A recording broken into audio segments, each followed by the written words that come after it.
अस्सलामु अलैकुम। अदा साईं तव्हांजो भाउ लाल खाने गौर जो अलाह कंदो तव्हां ख़ुशि हूंदो। सजण साईं अॼु वॉइस आऊं इन करे कयां पियो त ख़ासि तौर ते सिखण वारनि जे लाइ, जेके मौलूद शरीफ़ सिखण वारा आहे उन्हनि जे लाइ। छो जो मूं ॾे असां किन खां सिख्या वरिती त उन्हनि उस्तादनि जा अकेलनि जी जुंगार मूं ॾे तमामु घणी पई आहे। त आउं चाहियां थो त तव्हांखे जेको आहे सो इहे जुंगार मोकिलियां त तव्हांजे लाइ सिखण में आसानी थिए। जीअं मूं ॾे उस्ताद कासम जूणे जो आहे, उस्ताद रसूल बख़्श आहे, उस्ताद मोहम्मद बख़्श आहे, उस्ताद शेख मोहम्मद आहे, ऐं अहिड़ा ॿिया बि आहिनि कुझु जिन जूं जुंगारूं मूं ॾे पयूं आहिनि। असांखे सिख्या ॾिनी वई, पहिरीं त गुर जेको आहे सो सम्झायो वियो, ॾाका वग़ैरह सम्झाया विया, ऐं उन खां पोइ हुननि जेको आहे सो अकेले में आराम सां सुकून सां उहो मौलूद जुंगारे असांखे रिकॉर्डिंग करे ॾिनी।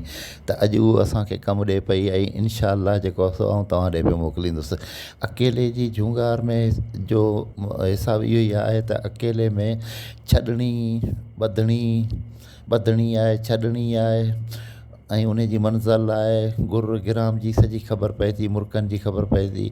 उन हिसाब सां माण्हू जेके सिखण वारा आहे उन जे लाइ आसानी थियो वञे पई।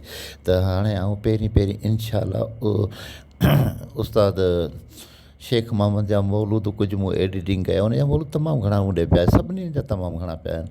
उन जी एडिटिंग करे छॾी आहे कुझु मौलूदनि जी, इनशा अल्लाह ऐं तव्हां ॾे मोकिलियां पियो। पहिरीं उस्ताद शेख मोहम्मद, छो जो मुंहिंजो उस्ताद बि ॿिए नंबर ते उस्ताद मुंहिंजो शेख मोहम्मद हो, पहिरें नंबर ते उस्ताद मुंहिंजो हाजी इब्राहिम नारे जो जेको नूह थे ॿिए जो उमिरि हो।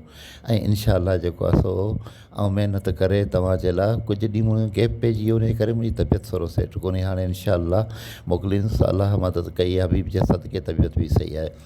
ऐं तव्हां ॾे मोकिलियां पियो, हिकिड़े ॿिनि ॾींहंनि जे अंदरि में सभु जो सभु मोकिले छॾींदुसि, 2-3 ॾींहंनि में सभु मोकिले छॾींदुसि। इन्हनि जूं जुंगारूं मूं ॾे तमामु घणियूं पियूं आहिनि, ऐं तव्हां सिखण वारनि जे लाइ इहो तमामु आसानी थी पवंदी। दुआ कजो, तव्हांजो भाउ लाल खाने मोर जो।